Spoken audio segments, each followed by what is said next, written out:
Welcome to English Survival.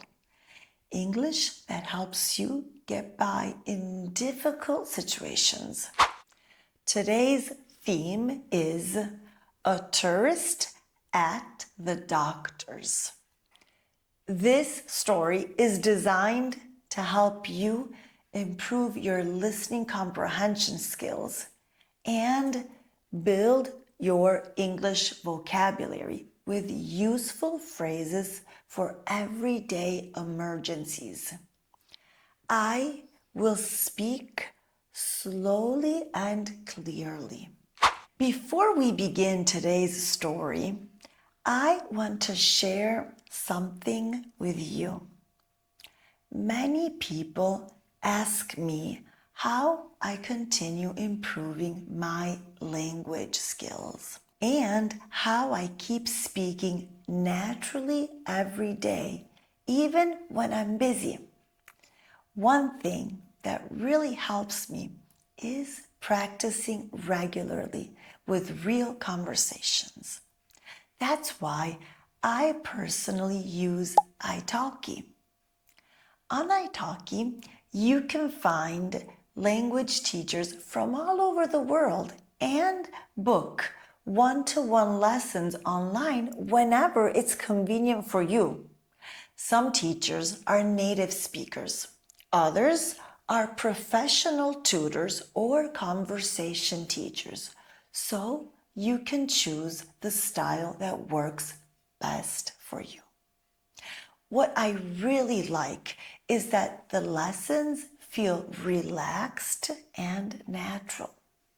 Sometimes I just want to practice conversation and speak freely about everyday topics like travel, work, movies, or culture.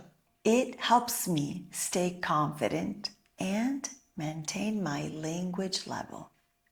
Recently, I had a conversation lesson with a teacher on italki, and I really enjoyed how patient and encouraging she was.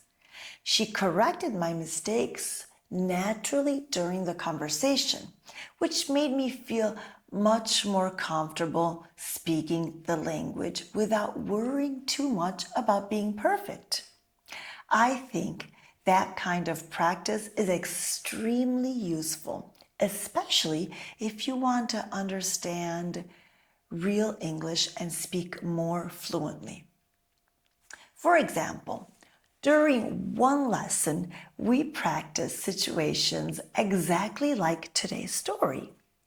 How to explain a problem, how to ask for help politely, and how to feel more confident speaking English in stressful situations while traveling.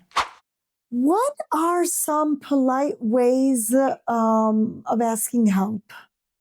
Okay. Well, there are a couple of ways you could do it. You can always ask directly. So, first of all, just saying please is really important. In the English Okay. language, we use please a lot when we're asking someone for help. But also, we do a lot of what we call hedging, which is to be a little bit more indirect. But we might use our modal verbs like would or could, things like that. So, for example, we might ask, would you mind helping me Okay. with something? Um, So, if you would like to improve your English speaking skills, I definitely recommend trying italki. Right now, if you use the code EnglishMaria5 on italki, you will get €5 off your first lesson with a minimum spend of €10. So go to italki, find a teacher you like, and start practicing real English conversations. The link is in the description below. Now, let's begin our story. A tourist at the doctor's. Part 1, The Accident. Our story is about a woman named Sophia from Italy. She is on vacation in the United States and is visiting New York City for the first time. Sophia is walking in Central Park on a beautiful sunny day. The weather is perfect and the park is full of people enjoying the day. Suddenly, something goes wrong. She steps on a stone. Her foot twists to the side and she falls down. "Oh no, ouch," she says. Her ankle hurts. The ankle is the part of the body that connects the foot to the leg. Sophia sits on the ground and holds her ankle with both hands. The pain is intense. A man walking nearby sees her and comes to help. "Are you okay?" he asks.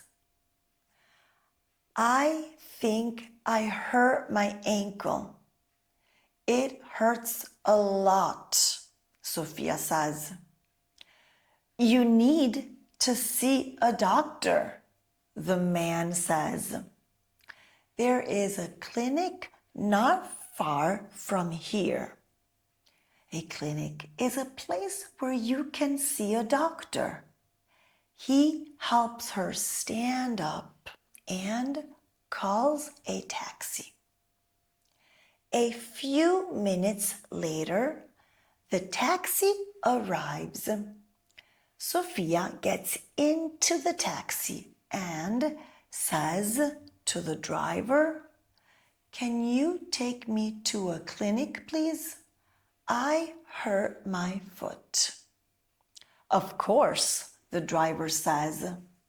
"There is a walk-in clinic on 58th Street. I'll take you there." A walk-in clinic is a clinic where you don't need an appointment. You can just go in and wait. Let's continue. Part 2. At the clinic. Inside the clinic, there is a desk at the front. Behind the desk, there is a receptionist. The receptionist is the person who helps you when you first arrive. She looks up and sees Sophia walking slowly in pain. Sophia walks to the desk and says, "Hello, I need to see a doctor, please. I think I hurt my ankle." The receptionist says, "Can I have your name, please?" "My name is Sofia Bianchi," she replies. The receptionist types on her computer and says, "Are you a new patient?" "Yes, I am. I am a tourist visiting from Italy," Sophia says. The receptionist asks, "Do you have travel insurance?" Travel insurance is an insurance that you buy before your trip. It helps you pay for medical costs if you get sick or hurt during your vacation. "Yes, I do. Here is my insurance card," Sophia says. She gives it to the receptionist, who checks it and then gives her a form to fill out. The form includes questions about her name, age, address, and medical history. Sophia sits down and fills out the form. It is not easy because some words are difficult, but she does her best. After a few minutes, she gives the form back. Thank you. Please take a seat. The doctor will see you soon, the receptionist says. Sophia sits down. Her ankle is swollen. The pain is still intense. After a while, a nurse calls her name. Sofia Bianchi? Yes, that's me, she answers. The nurse says, please come with me. Sophia stands up slowly and follows her. The nurse takes her in a small room and asks, on a scale from 1 to 10, how much does it hurt? 1 means no pain, and 10 means very strong pain. Sophia thinks for a moment and says, about 7. It's quite painful. The nurse writes it down and says, thank you. The doctor will be with you in a few minutes. Part 3. The doctor's visit. A few minutes later, the doctor comes in the room. Hello, I'm Dr. Williams. How are you feeling today? He asks. Hello, doctor. I'm not feeling well. I hurt my ankle in Central Park. It's very painful, Sophia replies. I understand. Let me take a look, the doctor says. He examines her ankle carefully and gently touches different areas. When he presses on one spot, Sophia says, ouch! That hurts a lot. The doctor nods. I see. Can you try to move your foot up and down? Sophia slowly moves it. It is painful, but she can do it. I would like to take an X-ray to be sure, the doctor says. An X-ray shows if any bones are broken. Sophia agrees. A nurse takes her to the X-ray room. After a short time, she returns to the doctor. The doctor is holding her X-ray images. He places them on a light board. Good news, he says. There are no broken bones. Your ankle is sprained. This means that the ligaments are stretched, but not torn. Sophia feels relieved. A sprained ankle is painful, but it will heal. The doctor continues. You need to rest your ankle.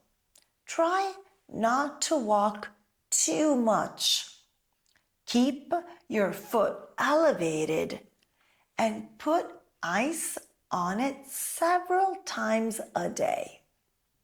He adds, I recommend using crutches for a few days. I'll also prescribe some medication for pain and inflammation. Sophia asks, how long will it take it to heal? About 1 to 2 weeks for a mild sprain. Yours is moderate, so around 2 weeks, the doctor says. Sophia asks one more question. I'm flying home to Italy in 1 week. Is it safe to fly? Yes, the doctor says, but during the flight, keep your foot elevated and move your toes regularly. Drink water and wear comfortable shoes. Thank you so much, doctor, Sophia says. She leaves the clinic slowly using crutches. Outside, she sits on a bench. She feels tired, but relieved. Her ankle is not broken. Even if her vacation did not go as planned, she managed to speak English, explain the problem, and understand the doctor. She smiles. She feels proud of herself. Great job. We have just completed this story. Now I will sum up some useful phrases for a tourist at the doctor's. Let's start. I need to see a doctor. I am a tourist visiting from Italy. I have travel insurance. I have a prescription from the doctor. Can you give me this medication, please? How many times a day should I take this? Honestly, situations like this are exactly why practicing real conversation is so important. When you speak with teachers regularly, you become much more confident handling everyday situations in English, even stressful ones like visiting a doctor abroad. Well done. You have reached the end of today's story. Every time you listen to English, even if you don't understand everything, your brain is learning.